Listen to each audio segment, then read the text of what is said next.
Tudo às claras, começando o quadro em que eu respondo as perguntas de vocês. Selecionei aqui, acho que umas 20 perguntas, pelo menos. Tem perguntas sobre o Bahia, tem perguntas sobre futebol italiano, Milan, Internazionale, tem perguntas sobre PSG, sobre Mbappé, também perguntas aleatórias aí sobre morar em Paris, sobre Marcelo Beckler e muito mais. Se você, inclusive, ainda não assistiu o date com Beckler, Fred e Quesada, tá no canal. Vídeo que fez muito sucesso, vocês gostaram, se divertiram aí com as aleatoriedades. Agradeço a todo mundo que mandou mensagem nesses dias em especial que nós, correspondentes, estávamos juntos. E agora é hora de responder as perguntas de vocês.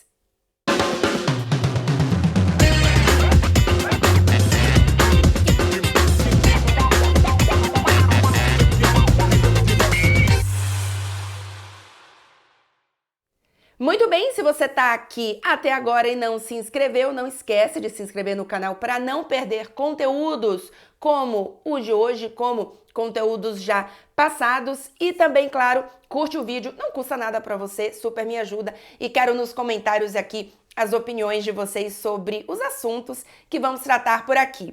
Começando então por uma pergunta da C. Monteiro 27. Clara, na sua opinião, quais as reais chances do Milan na Europa League? Adoro o seu trabalho. Obrigada, C. Monteiro. Eu acho que são chances pequenas, mas elas existem. O Milan vai enfrentar agora no playoff o Rennes da França. E aí sim, eu acho que o Milan deve passar. O Milan passa por um bom momento na temporada.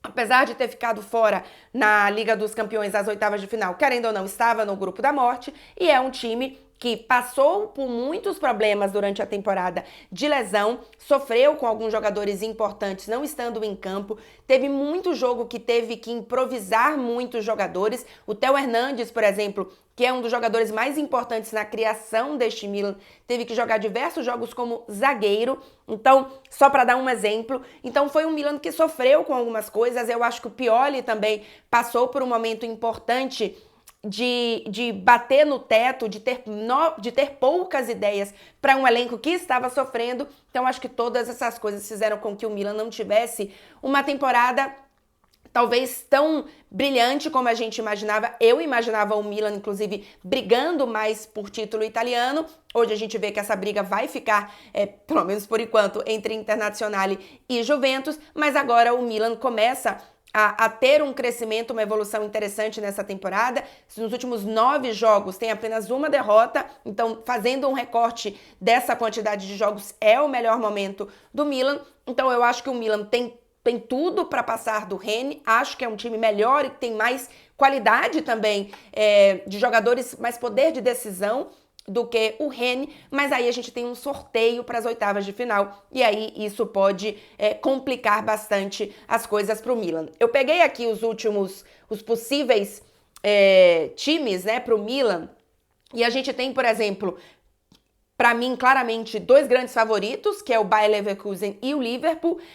Nesse momento, são 2 das melhores equipes da Europa, inclusive se a gente colocar aí outras equipes de Liga dos Campeões, eles estão no topo. Então, favoritos para vencer essa Liga dos Campeões, eu colocaria o Leverkusen e o Liverpool, mas o Milan ainda tem alguns jogos que seriam muito complicados, como, por exemplo, o Brighton, o West Ham, que querendo ou não, são times ingleses que dão muito trabalho. Acho que o Milan tem condições de vencer esses times? Tem, não tenho nenhuma dúvida de que tem condição, mas não é um grande favorito e não é uma chance absurda de ser campeã. Se pegar, por exemplo, um Slavia Praga, um Villarreal, um Rangers, aí eu já acho que, ao menos para avançar mais, repito, tem um sorteio, isso pode mudar muita coisa, o Milan pode avançar ou não. Mas, para mim, não é favorito para vencer essa Europa League. Pergunta do Pedrão Fute. O PSG se torna um time comum sem Mbappé? Eu acho que ele ainda não se torna um time comum, Pedrão, mas ele se transforma num time menos decisivo. Porque a gente não pode negar a qualidade de um Hakimi, a gente não pode negar a qualidade de um Dembélé. Agora a gente tem um ataque que é o Mbappé, o Dembélé e muitas vezes o Barcola. Aí tem o Gonçalo Ramos, o Colomoni, são jogadores que têm qualidade, então o time não fica um time comum, mas fica um time com menos poder de decisão. A gente tem um PSG que ainda tem muitos problemas no meio-campo, então é um time que, por exemplo, pode se tornar mais coletivo, pode se acertar mais na defesa. Tem alguns jogadores que podem voltar também de lesão, né? Que podem mudar alguma coisa. Então não se torna um time comum, mas sem dúvida se torna um time menos decisivo. Por isso que, na minha opinião, caso o Mbappé saia no meio do ano, o PSG precisa trazer um jogador, um player maker, né? Um jogador que não apenas tenha muita qualidade, mas que tenha o poder de decidir jogos. Então aqui, não tô falando que são esses jogadores, tá? Mas jogadores como Haaland, como Harry Kane, como De Bruyne, jogadores nesse nível. Tem que trazer um jogador que mude jogo, que decida jogo para um time que, eu imagino, esteja mais coletivo e tenha peças que subam um pouquinho de qualidade até a reta final da temporada. Outra pergunta do Pedrão Fute sobre qual foi o meu maior desafio quando cheguei na França. Tirando a parte da mudança de nova cultura, eu já falava francês, né? Mas querendo ou não, estava enferrujado. Tem as mudanças normais de um novo desafio. Por exemplo, na Juventus, eu conhecia cada porta do estádio, no CT, onde eu podia ir, eu sabia todos os caminhos, eu conhecia todas as pessoas me conheciam. Então, na Inter e no Milan, um pouco menos, porque eu não cobria dia a dia, já que eu morava em Turim, mas ainda assim, eu conheço cada canto do San Siro, eu sei por onde que eu tenho que ir, eu não tenho dúvida, eu sei quanto tempo vai levar. Então, esse desafio é normal. Ele tem dificuldades, claro, mas não foi o que mais me incomodou na mudança. Não foi a parte de trabalho. O que mais, pra mim, foi o maior desafio, e que segue sendo, e que eu acho que vai continuar sendo, tá? Não acho que vai ser algo superado tranquilamente, é a mudança de qualidade de vida.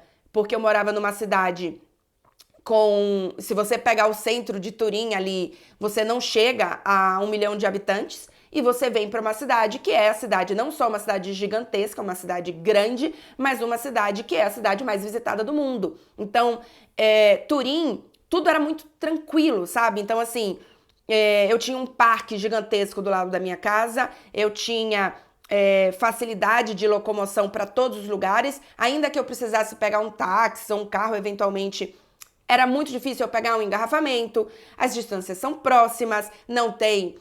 por exemplo, uma coisa aqui em Paris, que em Turim praticamente não existe, ameaça de atentado terrorista, não tem um transporte saturado como é o transporte de Paris, as distâncias não são gigantes. Por exemplo, teve uma vez que eu voltei aqui de uma viagem de trabalho, enfim, você volta cansado de uma viagem de trabalho, tudo que você quer é chegar em casa, né?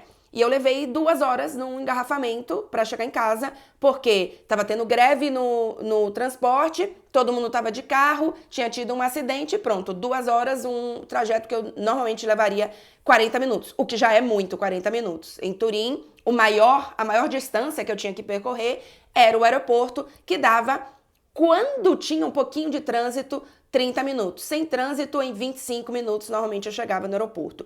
Então, a mudança de qualidade de vida, para mim, de Turim, de uma cidade tranquila, pequena, sem ser turística, com preços muito mais acessíveis, para mim essa foi a maior dificuldade, segue sendo, e eu acho que vai continuar sendo enquanto eu morar em Paris. A minha qualidade de vida em Paris caiu. Tem outras coisas boas, já tem perguntas sobre isso, mas a minha qualidade de vida em Paris caiu. Isso é o que mais me incomoda. Pergunta do LCSMRV. Como conhecer o Marcelo Beckler? Gente, vocês perguntam muito como eu conheci o Marcelo Beckler e qual foi o primeiro date com o Marcelo Beckler, até porque, obviamente, a gente tem aqui no canal o quadro Date com o Beckler, que é o maior sucesso do canal, inclusive. Só que não tem uma história super maravilhosa e, sei lá, assim, com muitos elementos para vocês se divertirem. Eu conheci o Marcelo Beckler no trabalho. Eu trabalhava já, antigo Esporte Interativo, no Brasil.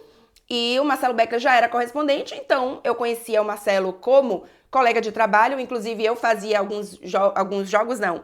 Fazia jogos também, mas não com o Marcelo de repórter. Fazia o programa Melhor Futebol do Mundo, na época que era na TV.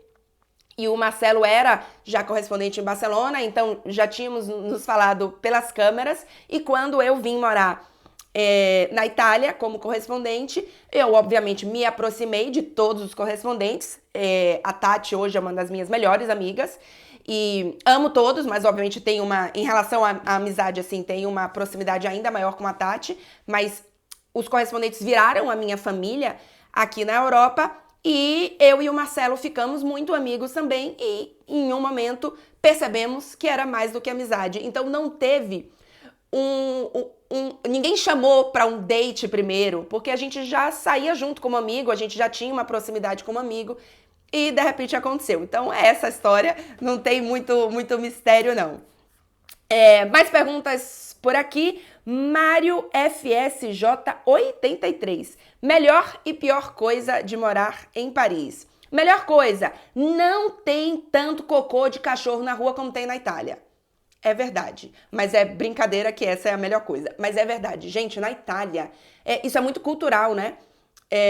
As pessoas, em geral, claro, gente, não limpam o cocô do cachorro. Então, assim, claro que tem gente que limpa, mas a quantidade de gente que não limpa é suficiente para que você nunca saia de casa e não tenha cocô na rua. Óbvio que se você vai, sei lá, na principal praça de Turim, não tem cocô de cachorro. Mas, por exemplo, no meu bairro, que é um bairro do centro, mas que é um bairro, inclusive, boêmio, é um bairro de muitos jovens e tal, um bairro muito bom, inclusive, mas tem cocô de cachorro na rua. Aqui em Paris tem muito menos cocô de cachorro na rua. Tem, claro, eventualmente, mas, por exemplo, eu moro num bairro que é um bairro bastante movimentado. Eu moro perto da Bastilha, então ainda é centro de Paris, mas é um bairro movimentado, tem muito restaurante, tem muita gente jovem, tem, enfim, muita vida.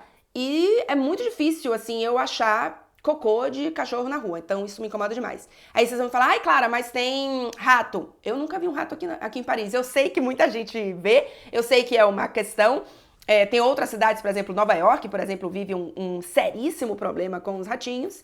E claro que aqui em Paris também tem, tanto é que tem inclusive filme sobre ratinhos de Paris, mas eu nunca vi um ratinho aqui em Paris.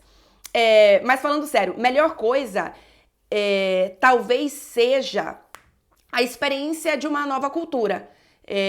Eu, por exemplo, eu já tinha morado por 2 meses em Toulouse, quando eu tinha 21 anos. Mas eu era estudante, eu estava estudando francês, então não era uma vida, eu não era como é agora, sabe? Até porque aqui eu vou completar 1 ano em Paris no mês que vem, agora em fevereiro, e em Toulouse foram apenas 2 meses estudando. Mas tem a questão de eu ter um idioma ainda mais fluente, ter uma nova cultura na bagagem. Então tem um crescimento aí, pessoal, que talvez seja a melhor coisa. A pior coisa de morar em Paris, além do que eu já falei sobre qualidade de vida, talvez seja...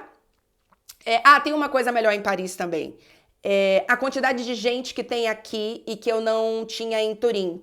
De 2 formas. Primeiro, os brasileiros que já moram aqui, por exemplo, a gente tem outros correspondentes de outras televisões em Paris. Então, tem o Thiago Leme, que faz Band, e o UOL também, se eu não me engano. Tem o Gui Pereira, da Globo. Tem o João Venturi, do SBT. E, claro, eles também têm grupos, né? A Priscila, a mulher do Gui, que é da CNN. Então, a gente tem um grupo que vai agregando gente e que você sempre tem companhia aqui. Você tá sempre, enfim, tendo eventos e tal do grupo. Então, é bem legal. Isso é uma coisa que eu não tinha em Turim, porque eu era sozinha como correspondente, na Itália, na verdade, né? Não só em Turim. E você tem menos pessoas lá do meio morando. E além disso, Paris é uma cidade que muita gente visita.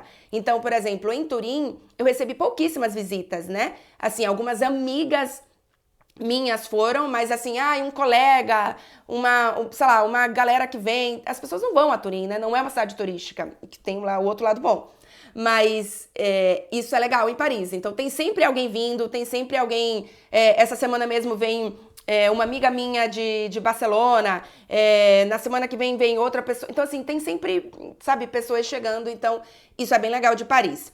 E pior coisa de morar em Paris, além do que eu já falei, de qualidade de vida, de ser cidade muito cara, tudo é muito complicado, toda hora tem um problema, é o metrô que quebra, é um atentado terrorista, sei lá, enfim, tudo tem algum problema, o tempo.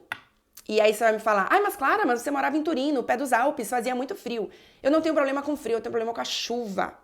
E Paris chove muito e tem muitos dias nublados, sem ser só a chuva, mas dias nublados. A gente passa dias aqui sem ver o sol, só tudo branco, né? Tudo nublado, mesmo que não chova tanto assim, talvez do que outras cidades.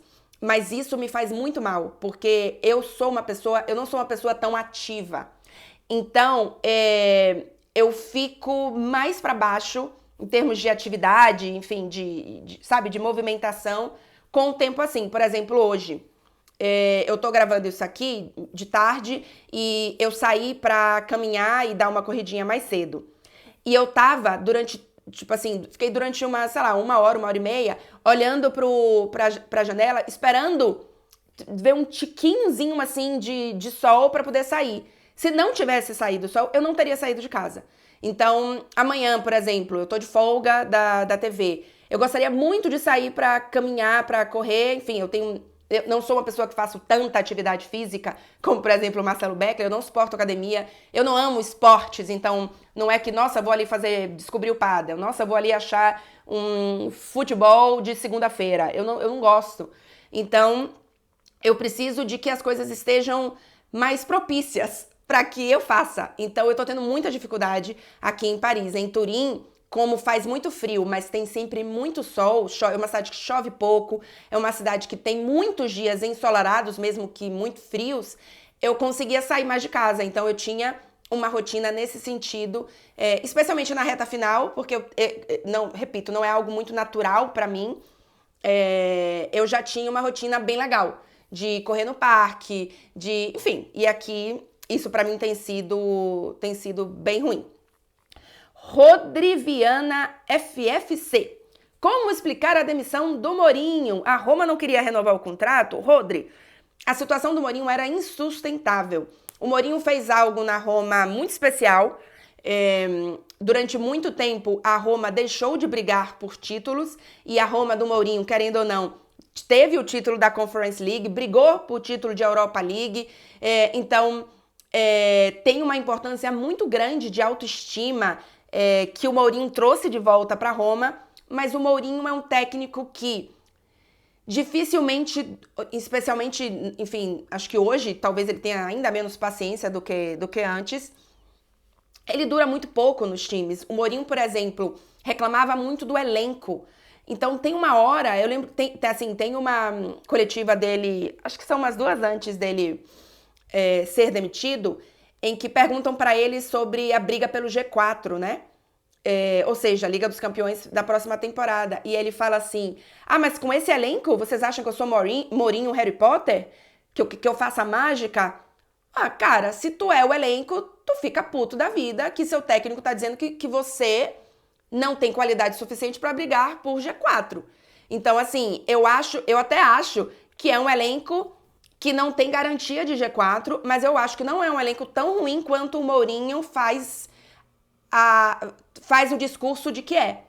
Então, ficou insustentável e, de fato, a Roma estava jogando muito, a temporada da Roma é muito ruim. Não é que o time joga feio, é que o time não joga bem nem no ataque, o time nem ataca bem, nem defende bem. E tem jogadores interessantes. É verdade que nunca é apenas uma coisa, né? Então, por exemplo, o Dybala, que é uma referência técnica desse time, sofre muito com lesão. Ele não teve uma lesão muito grande, mas ele teve um monte de pequenas lesões que não deram a ele uma continuidade muito grande. O Lukaku não vive a sua melhor temporada, ainda que faça seus gols. Então, assim, nunca é uma coisa só, mas eu acho que estava insustentável a situação do Mourinho. Vamos ver o que Daniele De Rossi consegue fazer com essa Roma. Lucas Nardi faz uma pergunta que eu fiquei pensando antes aqui de fazer o vídeo. Qual a situação mais maluca que você e o Marcelo já passaram juntos?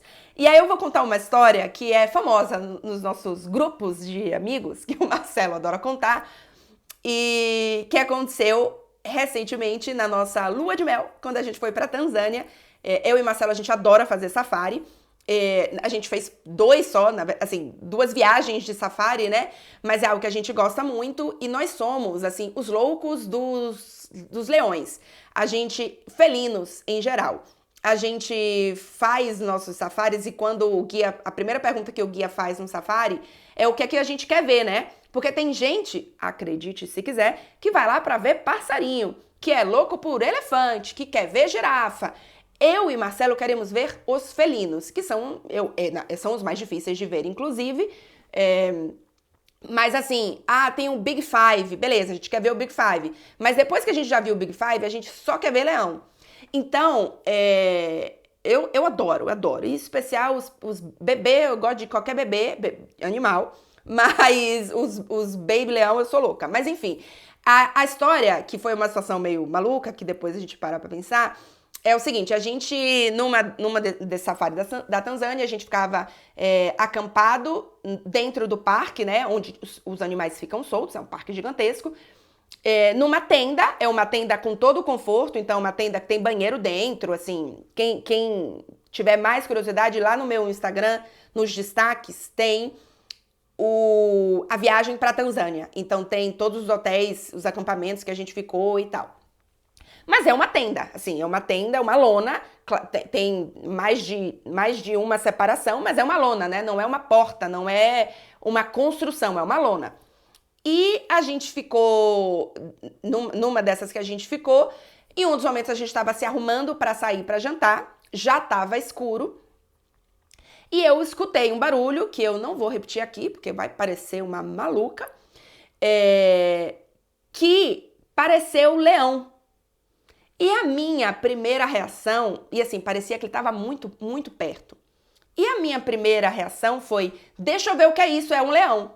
E aí eu saí da tenda, abri é um zíper que fecha, abri o zíper, peguei uma lanterna e saí louca. Não cheguei a sair, né, assim, mas coloquei o meu pezinho pra fora da tenda e fui procurar o leão. E aí o Marcelo cegou sua maluca, fechou o zíper, fez: Clara, se é um leão que tá do lado de fora, você não pode sair da tenda assim. Me deu uma baita de uma bronca. E eu fiz: mas não era leão, acho que não era leão, era um barulho, eu que fiquei curiosa e tal. Nossa, me deu uma belíssima bronca, uma beleza. Foi instinto, gente. E aí a gente saiu depois, inclusive pra sair da tenda à noite, a gente não pode sair sozinho. A gente tem que ligar para um dos caras responsáveis do acampamento. Era um Maasai, que é um guerreiro, assim, como se pudesse falar assim, da tribo local. Então ele tá sempre com uma lança e ele conhece os barulhos, enfim, ele vive ali. Então é um cara para dar uma proteção pra gente sair de noite. Então a gente chamou ele pra ele vir buscar a gente pra ir pra tenda maior onde tem o jantar. E aí a gente chamou ele veio. E aí quando ele veio buscar a gente, ele perguntou: vocês ouviram os leões? E aí Marcelo: eu falei que eram leões. Aí o Marcelo falou: ela abriu a tenda, não sei o quê. Ele fez: não era o ideal ter aberto a tenda, mas eles estavam muito longe. Eles não estavam aqui. É que a sensação é de que eles estão aqui. Mas se um leão está na porta da sua tenda e faz o barulho e ruge, sua tenda ia tremer. Então, com certeza, ele não estava na porta da sua tenda. Mas, enfim, talvez tenha sido a situação aí mais maluca que eu e o Marcelo que a gente já tenha passado, que eu lembre. Talvez tenha outras, mas que eu lembrei foi essa aí. Então fica esse momento Reino Animal aqui no Tudo às Claras. Se você tá aí até agora e esqueceu de curtir o vídeo, curte, porque eu quase morri, comida por um leão, lá ele, e você ainda não curtiu esse vídeo? Curte o vídeo. Deixa comentário aqui também se você já encontrou um leão por aí. Seguinte, mais uma pergunta. Edson a estrela ou Edson na estrela? Nunca saberemos. Quando verei story seu na arena torcendo para o esquadrão? Edson, eu tenho um problema de que eu normalmente vou ao Brasil Natal, Ano Novo e Janeiro. Então eu não consigo pegar a temporada do futebol brasileiro. Então esse ano, por exemplo, quando eu estava em Salvador, não teve nenhum jogo do Bahia. Ano passado, eu fiquei mais tempo em janeiro e eu consegui pegar um jogo do Bahia no Campeonato Baiano. Então, deu essa melhoradinha aí. E no outro ano, eu fui no meio do ano e consegui assistir a um Bahia e Grêmio. E teve outro, eu assisti 2 jogos. Eu fui um que eu levei o Marcelo Beckler, e agora eu tô esquecida qual que foi o jogo. E depois Bahia e Grêmio, Série B ainda. Enfim, mas eu não sei quando. Se eu for no meio do ano, muito provavelmente, mas eu não sei ainda quando que eu vou no Brasil em 2024. E o Gutei pergunta: quais as expectativas para esse time na temporada? G4, título. Gutei, eu fiz um vídeo respondendo perguntas já quando eu estava em Salvador, que eu me alonguei um pouco mais sobre o momento do Bahia. Mas falando agora especificamente, depois dessa pré-temporada, a gente já tem um início de jogo. Assisti o jogo ontem do Bahia contra a Jacobina, 5-0. E minhas expectativas só melhoram. Estou iludida? Estou iludida. Porém, iludida com muita calma. O Bahia trouxe reforços que mudam o time de patamar. Quando eu fiz a última vez que eu falei sobre o Bahia, a gente tinha apenas o Everton Ribeiro confirmado, já tinha ali Jean Lucas, o Caio, mas não tinha ainda tanta certeza assim. Agora a gente já tem mais contratações, né? Os reforços já estrearam contra o Jacobina e assim, o time mudou de patamar. O time mudou de patamar. Acho que ainda falta um centroavante do mesmo patamar desses caras, mas assim, foi um jogo muito bom do Bahia e foi o primeiro jogo desses caras, sabe? Foi a estreia desse time. E mesmo assim a gente já viu muita coisa boa coletiva, mas eu acho que mais do que isso, eu pelo menos, assim, consegui identificar vários momentos em que, por exemplo, o gol do Everton Ribeiro. Se é outro jogador que recebe aquela bola na temporada passada, aquilo não seria gol. Então isso muda um time de patamar. Porque quantas vezes a gente viu o Bahia na temporada passada até jogar bem, mas não conseguir vencer o jogo? Então eu acho que isso muda para essa temporada. Eu tenho expectativa de briga por Libertadores. Acho que, ainda mais que a gente não tem só 4 vagas de Libertadores, né? Dá para brigar por essa vaga. Acho que é obrigação conseguir essa vaga?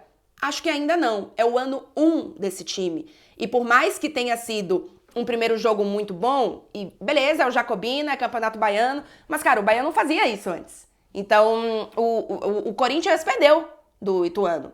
E aí, isso significa muita coisa? Não necessariamente. Então, eu acho que o Bahia tem a obrigação de ser dominante no Campeonato Baiano pelas peças que tem, mas se não for dominante, já é, assim, é aquela coisa, né? Se for dominante, fez a obrigação, tem que fazer mesmo. Mas se não for dominante, também é um drama.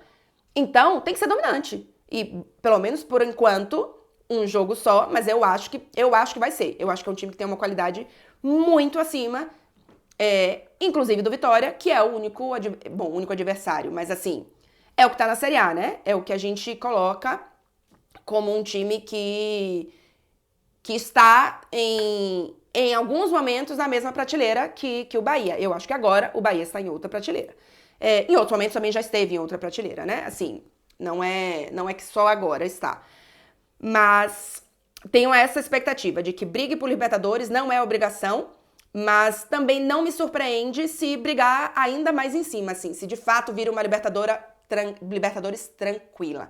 Mas eu acho que, por exemplo, Copa do Brasil é algo real, porque em muitas vezes a Copa do Brasil pode ser até menos complicada do que a regularidade do Brasileirão. Isso dá pra falar até da Libertadores, tá? Só que no caso, no ano que vem, o Bahia ainda não tá na Libertadores, né? Pode ser em um outro ano. O Campeonato Brasileiro tem uma dificuldade da regularidade dos pontos corridos, que pode ser que, a depender daquela temporada, daquele sorteio, daquele chaveamento, uma competição de mata-mata possa ser mais fácil do que o Brasileirão. Falando então sobre Bahia. Lucas Campos, 33 agora. Clara, a próxima viagem com o Marcelo já tem um destino? Lucas, mais ou menos. Já tem um destino mais ou menos decidido, mas a gente ainda não sabe quando vai acontecer. Então pode ser que o destino mude a depender da quantidade de tempo que a gente tem ou não. A próxima viagem que eu quero fazer é pro Egito com o Marcelo. O Marcelo também tá super afim dessa viagem, mas é uma viagem de uma semana. Então, por exemplo, se a gente tiver uma semana, essa é a próxima viagem. Mas pode ser que a gente só tenha férias agora. Férias mesmo só no meio do ano. Mas pode ser que a gente só tenha folga quando for férias. Então, se a gente tiver 20 dias, aí talvez valha a pena fazer uma outra viagem, porque é uma viagem que precisa de 20 dias. Mas se a gente tiver uma semana, em algum momento, até maio, deve ser o Egito. Até porque no meio do ano é muito calor no Egito. Se eu não tô enganada, é isso. É verão, isso. Então, é 40 graus pra cima e fazer viagem no calor, só se for pra dentro do mar. Então, não será o Egito se for no verão. Mais perguntas por aqui. O José Demate, não sei como fala, José. Quais os meios de começar a trabalhar com jornalismo esportivo no exterior? Além dos idiomas, o que procurar, o que fazer e etc. Cara, é uma posição muito difícil de você chegar, tá? Porque é uma posição que tem poucos.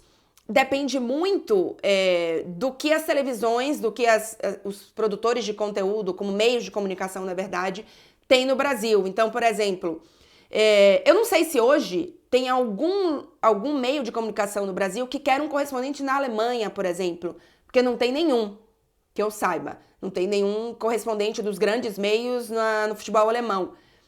Na França, assim, a Globo já tem, o SBT já tem, a TNT já tem. Então, eu não sei se tem espaço para mais um correspondente na França. Pô, na Espanha, a ESPN tem, a TNT tem, quem mais? Acho que tem mais. Enfim, o UOL tem. Assim, já tem gente fazendo isso. Então, eu não sei se tem espaço para mais um correspondente de alguma TV na Espanha. Não sei, tá? O que eu quero dizer é uma profissão que tem muito poucos postos, né? Então, é difícil, mas eu acho que, assim, é muito mais aparecer a oportunidade de você estar pronto. E eu acho que, para isso, duas coisas. Primeiro, o idioma, tenha quantos mais idiomas, melhor, porque hoje não tem nenhum na Alemanha. E aí, sei lá, chutei aqui, a TV XX comprou o campeonato alemão e quer um correspondente na Alemanha. Para daqui a 10 dias. Se tu não fala alemão, não vai ter. Mesmo que você esteja pronto para todas as outras coisas. Então, tem um pouco de oportunidade, né? Tem um pouco de sorte também de estar no lugar certo na hora certa. Eu, por exemplo, quando a TNT quis um correspondente na Itália, eu já falava italiano.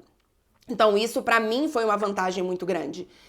Talvez tivessem outras pessoas, até na própria TV ou fora da TV, que quisessem essa vaga, que tivessem todas as qualificações para isso, mas não tinham o italiano. Então, acho que isso é algo importante. Então, idiomas, e a outra coisa é saber fazer tudo. Não basta saber falar na frente da câmera. Não basta ser jornalista de vídeo, né? Você precisa ser também câmera, você precisa também saber editar, você precisa ter um conhecimento enfim, geral, porque você vai fazer tudo aqui, na maioria dos casos. Então, assim, eu sou produtora, repórter, câmera, técnica de áudio, então você tem que saber tudo isso. Então, é estar pronto, mas é realmente um pouquinho complicado. Eu tenho, inclusive, vou até falar aqui pra vocês, um curso de correspondente esportivo e futebol internacional, que tá lá na Hotmart, que tem alguns aninhos, eu fiz quando eu ainda estava na Itália. Então, ele não tem coisas tão atuais de Paris, mas o trabalho é o mesmo. Então, caso alguém esteja assistindo e tenha interesse, me manda mensagem, de preferência DM no Instagram, que eu acho que é o lugar mais fácil para eu responder e de vocês verem, que eu mando um cupom de desconto, tá? Eu acho que que para quem gosta do universo, não é caro. Então, enfim, é legal ali. Se vocês quiserem, se quem quiser, me manda DM que eu mando um cupom de desconto para vocês fazerem lá. Conta a minha rotina, tem um monte de vídeo, como se preparar para entrevistas. É bonitinho. Bem baseado na minha experiência, então sou eu contando a minha experiência como correspondente esportiva. Verônica Souza. Oi, Clara, já se acostumou com as pessoas querendo tirar foto com você na rua? Verônica, você sabe que as pessoas tiram pouco foto comigo na rua. Aqui em Paris não, né? Mas, por exemplo, quando eu vou a Salvador, até em Dublin, por exemplo, eu tirei, enfim, algumas fotos junto com os outros correspondentes, mas eu tenho a sensação de que as pessoas pedem menos para tirar foto comigo quando me reconhecem do que quando reconhecem, por exemplo, o Marcelo.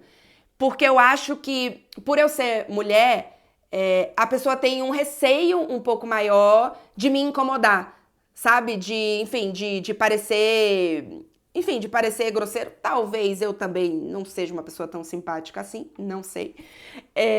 Mas eu acho que as pessoas têm um pouco mais de cuidado em interromper. Por exemplo, sei lá, eu tô jantando. Em Salvador aconteceu de eu estar jantando com o Marcelo, a pessoa reconhecer os dois, mas ele vir falar com o Marcelo e depois falar assim, ai, Clara, tudo bom? Tipo, nem pediu pra tirar foto, só, enfim, falou que gostava do nosso trabalho e tal. É que eu acho que como normalmente é homem, porque o meu público maior é homem, por exemplo, no Instagram, 90% da minha audiência é masculina e 10% é feminina. Eu acho que o homem se sente mais à vontade pra abordar do nada um outro homem do que uma outra mulher. Mas, galera, eu sou de boaça, tá? Sou de boaça. Se vocês me virem por aí e gritarem Clara, eu vou olhar. Então, não se preocupem. Se vocês gritarem Maria Clara, aí eu não vou olhar. Nem Ana Clara. Mas Clara, eu vou olhar. E, cara, eu acho muito legal que de alguma forma eu coloque um pinguinho no oceano que é de inspiração, incentivo, motivação das pessoas.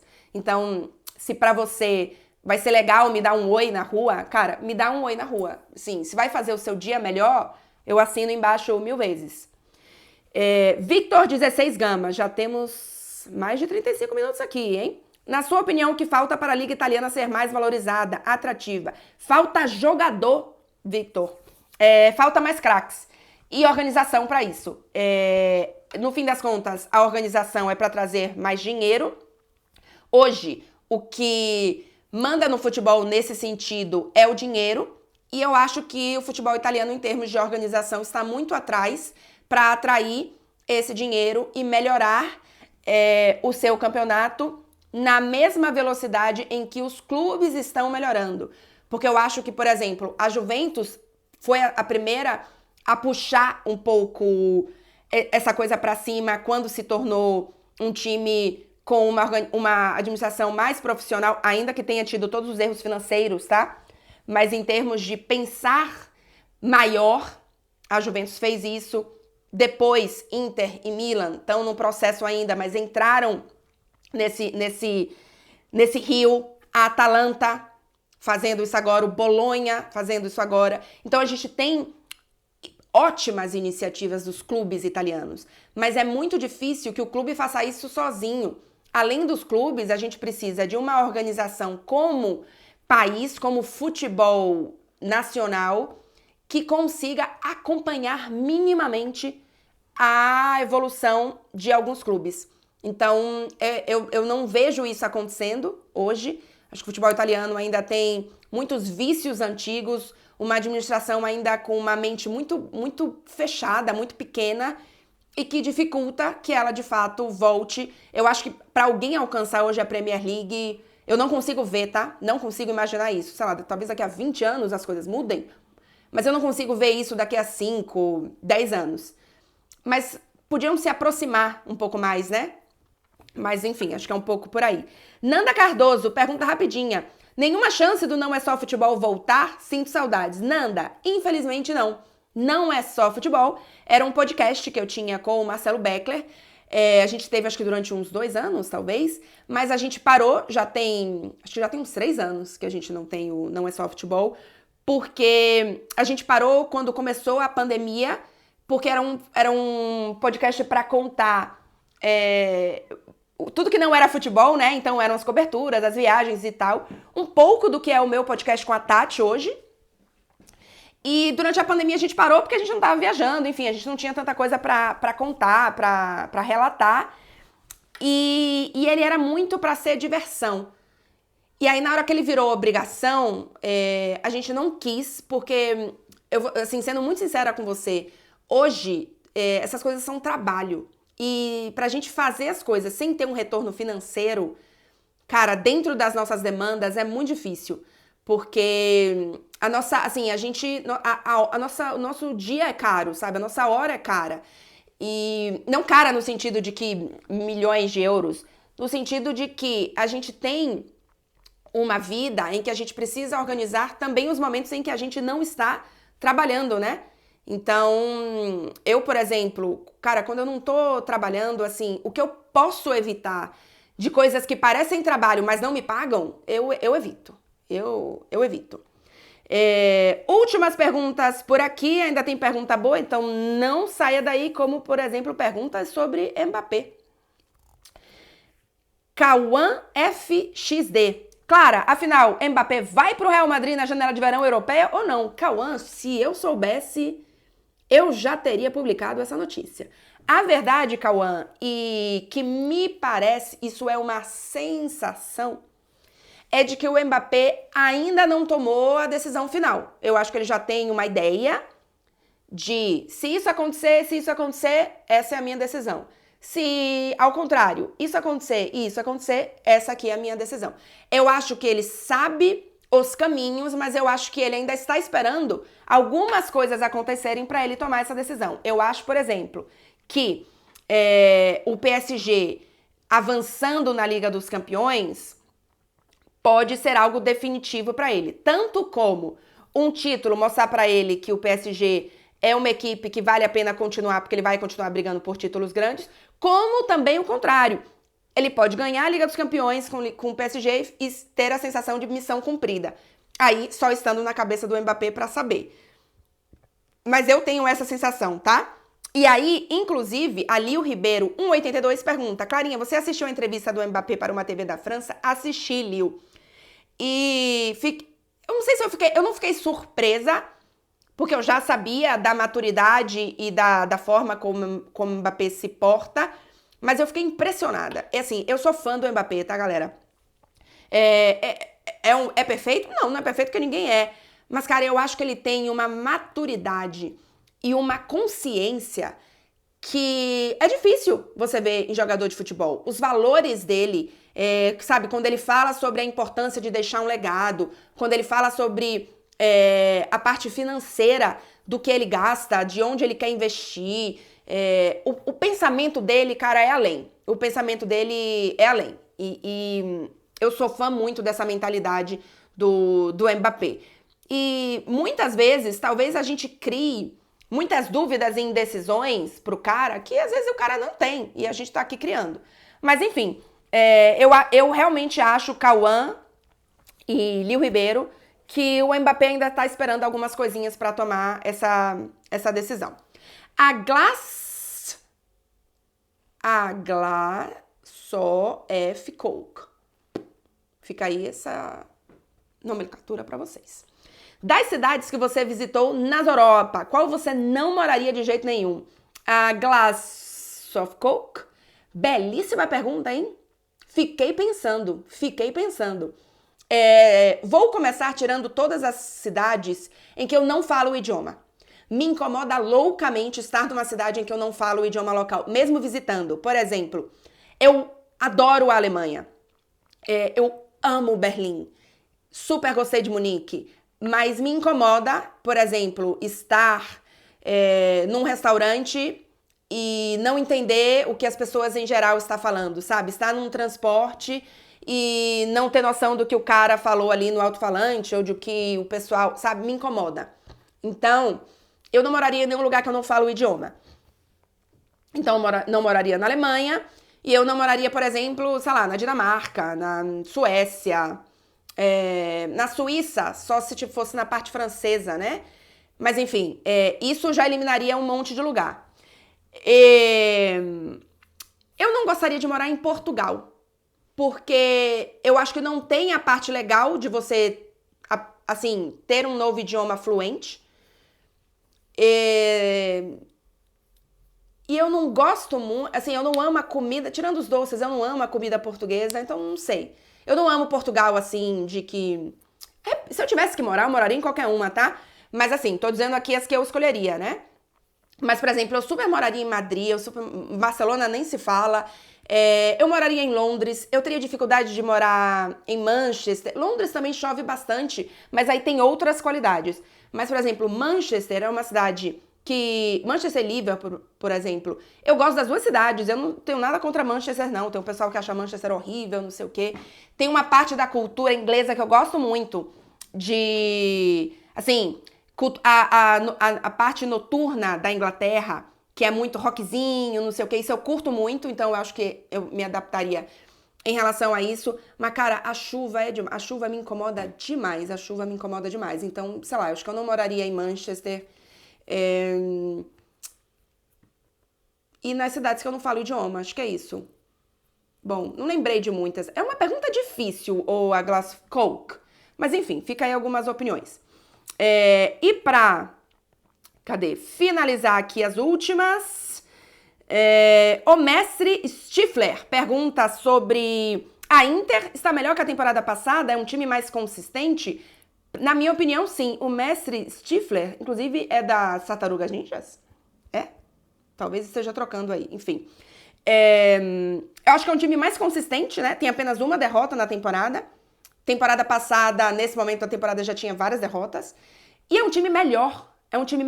A dupla Lautaro e Thuram é melhor do que a dupla Lautaro e Dzeko ou Lautaro e Lukaku. E o Lautaro vive uma temporada melhor. Além disso, eu acho que o Inzaghi conseguiu dar um passo além no trabalho tático dele. É uma Inter que tem mais variações ainda do que a Inter da temporada passada. Eu acho essa Inter melhor. Kaique Reis. Na Itália, existe essas rivalidades regionais? No Brasil, tem uns times do eixo versus demais. Demais, Kaique. Norte contra Sul. Milan, Inter, Juventus. E aí tem uns times do meio ali, que fica meio no meio termo. Contra os times do Sul.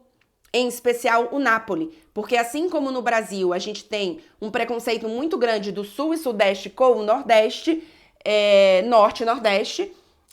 Na Itália é o contrário, porque, assim, é o contrário no sentido de que a gente teve um Nordeste que se desenvolveu muito mais cedo, que teve uma evolução industrial, né, e financeira muito antes do Sul, que era uma região muito mais agrícola, muito mais rural.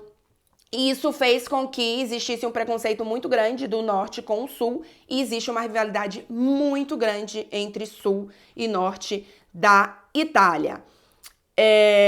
Jess Ferreira perguntou novidades sobre o futuro do Mbappé. Já falei um pouquinho na outra resposta, mas saiu hoje no Bild de que o Mbappé já teria decidido ir para o Real Madrid. Isso não repercutiu aqui ainda na França nem na Espanha no sentido de confirmações. E a Tati também tem falado muito isso. Sai notícia todo dia de alguém falando que vai renovar ou que vai pro Real Madrid.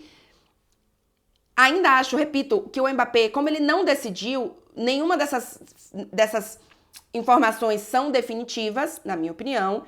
E por isso eu prefiro esperar um pouco mais por jornalistas e por meios de comunicação que eu, Clara Albuquerque, confie mais neste sentido desta notícia, o que não significa que a informação do Bild está errada, apenas de que hoje tem todas as informações para todos os lados e eu acho que cada um tem suas fontes e pode ser, e a gente não sabe ainda qual é a que vai de fato acontecer. E para finalizar, realmente muito rápida, Laurinha S. Araújo pergunta onde eu fiz faculdade. Fiz faculdade em Salvador, na UFBA, Universidade Federal da Bahia. porque até os meus 29 anos eu morei em Salvador, depois eu morei no Rio de Janeiro, e aí depois eu fui pra Itália e agora Paris. É isso, gente. Quase 50 minutos respondendo perguntas de vocês, tudo às claras toda quinta-feira, ou quase toda quinta-feira, aqui no canal. Abro as perguntas no dia anterior lá no meu Instagram, tá bom? Se vocês chegaram até aqui e ainda não curtiram o vídeo, não saiam deste vídeo sem curtir. Não esqueça de se inscrever no canal, meta de 15 mil inscritos até o fim de fevereiro. Será? Me ajuda. Se inscreve aqui e deixa também nos comentários. É isso, gente. Até o próximo vídeo. Beijo!